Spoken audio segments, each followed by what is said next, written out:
Chapter 31 sees a shift in point of view. We're back to Amari, and we're in the wagon, and we're on our way to market, and we've traveled for a little bit over an hour, and nobody knows what's going on. The doctor hasn't said anything. Nobody said anything to anyone. The girls are trying to comfort Tidbit, and they're trying to see, was Cato right? Is he really the abolitionist that we think he is? Is he really going to set us free or help us to freedom? And all of a sudden, the wagon pulls over. The doctor explains to him, he says, I feel so ashamed at what other people are doing to you guys. You're just children. And he says, although I could not stop Mr. Derby from killing Noah or killing that innocent baby, he said, this is something I can do. I can let you guys escape. He said he feels just as guilty, even though he knows he couldn't have stopped Mr. Derby. Just being in the same area, in the same general vicinity, makes him feel guilty, even though he knows he can't do anything about it. So he says, I'm going to let you guys go. And of course, they're just ecstatic, but trying to stay calm. There was a basket of food that Lena, the kitchen slave back in Derbyshire Farms, had made up for the wagon ride, because it is a 4-hour wagon ride. And he says, you know what, no, you guys can just have this, take it, go. He said, I have a little bit of money. So the doctor gave him his own money. And furthermore, I've got one gun with one bullet. And he asks Polly specifically, are you a good shot? And she says, honestly, no. My dad tried to teach me before he passed away, but his life was cut short. So, no. But he goes ahead and he sends the gun with him anyways. Maybe they could use it to scare somebody, or just pulling it out and having it there. Of course, guns back in the 1700s were very unpredictable anyways. Even if you were a great shot, they were still unpredictable. So this is a flintlock pistol. This sort of gun, if you're a very good operator of it, you could probably get off 4 or 5 shots per minute if you're really good. The earliest flintlocks probably show up at the second half of the 17th century, is used up until 1830, and if we include the Orient and the Middle East, up until 1910. And they say, well, how are you going to not be found guilty in this situation? And he's going to say that he was attacked by highwaymen. And we talked about this in another chapter. But basically, highwaymen were a group of gangsters or gang members on horseback. They would target people, wagons and coaches, and pull them over and rob them. It's the 18th century. Highway robbery, the act of threatening or attacking travellers and forcing them to hand over their valuable possessions, is on a dramatic rise. Highway robbery was a crime where people travelling on the roads were threatened, sometimes attacked, and forced to hand over their valuables. The crime was a serious problem from 1660 to 1831 and can be categorised as a crime against property, items and money were stolen, and sometimes a crime against a person, if the victim was physically attacked during the robbery. For a period in the 17th and 18th centuries, crime was endemic. On the open roads, robbers robbed with impunity. On the high seas, pirates roamed. Across the country, there was no established police force, and although the ultimate penalty was death, who was there to enforce it? There were 2 types of highway robbers. The first type was called a footpad. They were called this because they worked on foot and tended to rob travellers who were also on foot. The second type, known as highwaymen, had a higher social status. They robbed on horseback, which meant that they could attack their targets quickly and escape. They could also attack the richest travellers, who travelled in stagecoaches. Highwaymen were said to give each of their wealthy victims the almost gentlemanly ultimatum of stand and deliver your money or your life. Sometimes the robberies did go wrong. The people refused to give up their money or their treasures. The highwaymen were always armed, and they could kill you. So he's going to say that he was attacked by highwaymen, and in that process, the 3 kids, Amari, Polly, and Tidbit, actually escaped during the attack. And he says by the time he gets back in the wagon and he sends correspondence, because we don't have internet, cell phones, overnight shipping, he said, you guys will have about a day before Mr. Derby realizes what's happened. So one of the last things the girls ask Dr. Hoskins as they're getting out of the wagon is, how do we avoid slave trackers, and how do we specifically avoid the slave tracking dogs? And unfortunately, Dr. Hoskins doesn't have a lot of information. He just simply says you don't. Travel at night. Always watch your back. Always be careful. Always be quiet. Don't do anything that will attract attention to yourselves, and just be very safe. As we mentioned before, the abolitionist movement had not really started quite yet.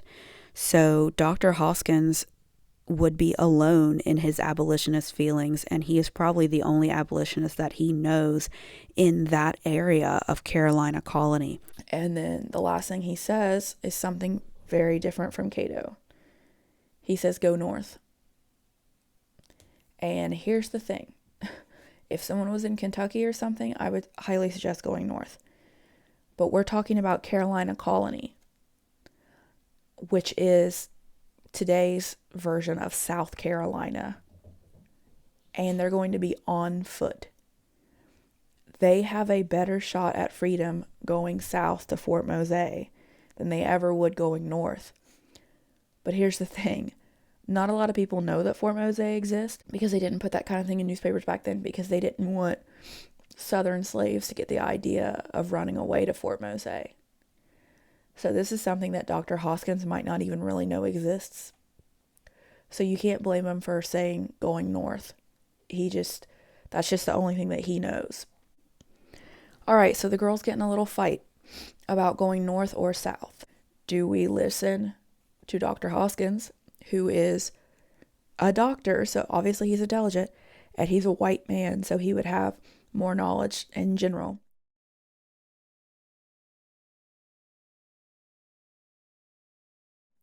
Or do we listen to Cato? And you might say, well, Cato's only a slave. But the thing is that Cato was right about Dr. Hoskins. How did he know? We don't know. He said he just knows things.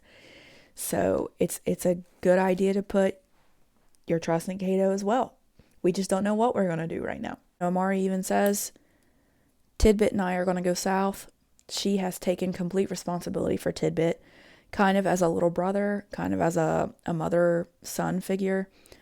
Ultimately, she knows, not that she wants to be separated from Polly, because she's grown to love Polly just as much as Polly loves her. But she knows that Polly will be okay ultimately, because Polly's white.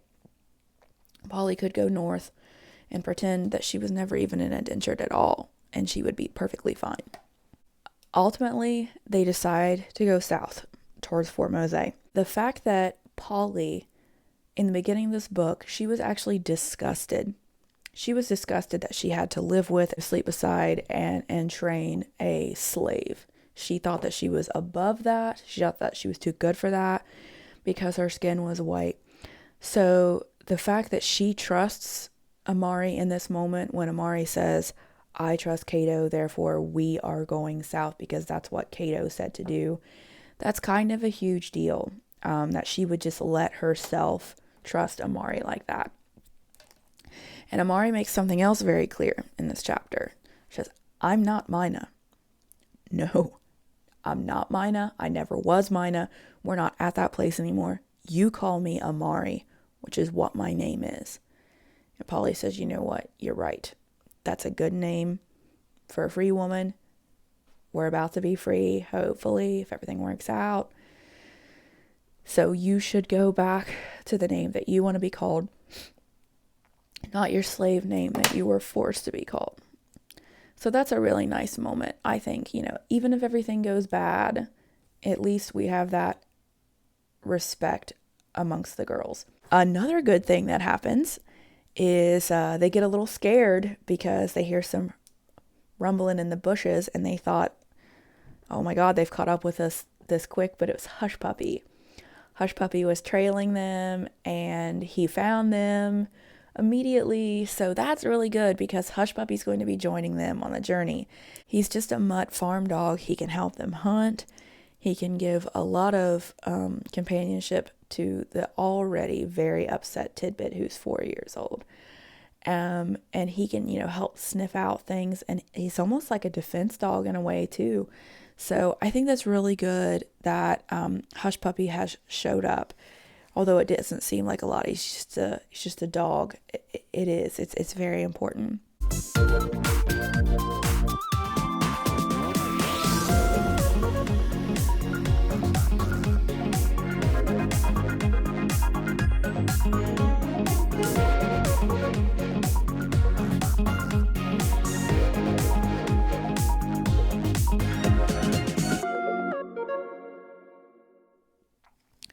So they decide to go ahead and have a rest because Amari can smell muddy water. The Ashley River, of course, leads to the ocean. Growing up in Africa, growing up in nature is really going to come into play. Amari is very, very knowledgeable. She also knows that the moss grows on the north side of trees. So they want to, of course, go south, not following that moss. And, of course, they need to travel at night. At night is their best bet when everyone else is asleep. Amari is going to be their leader. And I think that's really cool because it just shows us how intelligent Amari really is. Before this, Polly was very clear about telling us that she thought that everybody from Africa was stupid and ignorant and all this stuff. But no. We've known from the beginning that Amari is very intelligent. She catches on very quickly to everything that she learns, be it the English language, be it tasks, be it whatever. And she has picked up on everything. She's remembered everything that she learned in Africa about, surviving out in the wilderness. She remembers everything that Teeny told her about, like the moss on the trees. And she picks it all up. She remembers everything. And this ultimately will, hopefully, guide the 3 kids to their freedom in the South at Fort Mose. Even though we are rooting for Polly, Amari, and Tidbit to find their way to Fort Mose, and we would love to see these 3 characters earn their freedom and fight their way to Spanish Florida, we cannot forget all of the dangers that they are going to come across. Slave hunters, slave traders. We've got dogs that might sniff them out, and we've even got dangerous animals like mosquitoes and alligators. Remember gator bait? All of these things could happen along the way, so they've really got to watch their back. Slaves run, and slave hunters expand their networks for tracking them. So many slaves run away that printers begin to sell fill-in-the-blank wanted posters with the familiar runaway symbol. The stakes are getting higher. Runaways pose 2 kinds of threats to a slave owner. There's a psychic cost and there's a financial cost. The psychic cost is to the slave owner's myth, the slave owner's belief that all slaves are happy and contented. But the financial cost is also very real. A slave who runs away in 1800, who's an adult male field hand, could be sold for $500. In 1860, it's $1,500. To ease the psychic cost, slaveholders turned to the writings of prominent Louisiana physician Samuel Cartwright. In 1851, Dr. Cartwright claims to have identified a new disease he calls drapetomania. Drapetomania, he writes, causes an irrepressible desire to run away. Strangely, the illness only afflicts black people. Its cure? Whipping. Owners thought of a wide range of responses to this problem, from harsh punishments to hiring slave catchers who trail runaways to selling loved ones away from one another. They were never able to control the plantation scene. Always, slave owners are searching for ways to stop the financial loss of runaways. They threatened to sell runaways to the sugar plantations, where life was even more brutal. The prospect of being sold down the river, it was the prospect of being sold into a place where your life would not be long, and being sold away from family. That was one of the things that slaves feared a great deal. Despite the threats, slaves continue to escape. Chapter 33 marks 5 days into the journey. The good thing is that the girls haven't been caught by the dogs or anything, or any type of slave hunter, and they've been very quiet. Things are going, but they're not great. Tidbit is having a really, really hard time mentally because he really wasn't ready to say goodbye to his mom. Of course, he's 4 years old, and he doesn't understand what they're doing. They keep trying to distract him with playful games and stuff, but even that has to be limited because they have to be really, really quiet, and they have to stay really, really quiet. Tiredness, fatigue, all this stuff is overcoming them, and the girls start to fight a little bit, basically like sisters, so we would expect them to bicker. And throughout these 5 days, Amari has been having these little bouts of dizziness and sickness and kind of, in her head. And she doesn't really know why, but then Polly reminds her, you're probably not really recovered from that beating. Mr. Derby had beaten her so hard that she was unconscious for 3 days. So Polly's absolutely right. You know, her brain and things like that, she's not fully recovered. But then into this 5th day, it's not only Amari that's feeling dizzy and sick. Tidbit feels dizzy and sick. And then, oh geez, Polly feels dizzy and sick. And they start getting sick. Okay, they're having it out of both ends. And that's because when Amari went and gathered some herbs and some plants for them to eat, she thought that she was doing okay. And she had grabbed a mayapple or a hedge apple. Well, of course, we can't eat those. People can't eat those. And most likely she probably thought this was like a lime or a pear, something green that she had seen. And Polly takes it out on her. She blames her. She's like, I thought you guys were supposed to know about this stuff. And Amari's just apologizing. I'm so sorry. I'm so sorry. I'm so sorry. But then they realize, hey, fighting and whining and bickering is not going to make things any easier. So just stop this madness right here. We need to go back to working together as a team. So then they eat a raw fish, which is gross, but they can't start a fire because if they start a fire, it will attract attention. And that's the last thing they want to do to themselves. Called hedge apples or horse apples. Yeah, some people call them monkey brains, but whatever you call them, one thing you definitely don't want to do is eat them. Fox 19 Stefano DiPietrantonio, keeping you safe with more. Steph? Hey there, Dan and Trish. You can find plenty of these Osage oranges on the ground right now. Some people like to use them as a seasonal decorations, others as an insect repellent, according to folklore. But for kids, pets, you and me, they are not the kind of apples you ever want to take a bite out of. Giant ground sloths in the region used to eat them. Now they're poisonous to most things. They smell light and citrusy. I don't think it looks very appetizing. I don't think a cat or a dog would try and eat it. And neither should you or your kids. They would probably just throw up a couple times. It wouldn't make them deathly ill. And if you're anything like me at this point, you're probably wondering, oh my gosh, first 5 days in, we're sick, we're dizzy, we fought, things are going terrible, we don't know what's going on. Teeny is not going to know that we escaped, and she won't know for a while. That's what Dr. Hoskins said. Why should we go on? But you have to remember what they're leaving behind. This was put on a person to keep them from getting into the woods. If you traveled with this, first of all, you'd stick out like a sore thumb. People would know you did something wrong. You could not lay down or sleep with this. If I tripped and fell, the prongs would hit the ground first and my neck would break. How do you feel? Very uncomfortable. You know, very uncomfortable. If you're saying this for 20 minutes, a half hour, you would be exhausted. Okay. Thank you. Gator bait was a real thing. Black babies were used as alligator bait in North and Central Florida.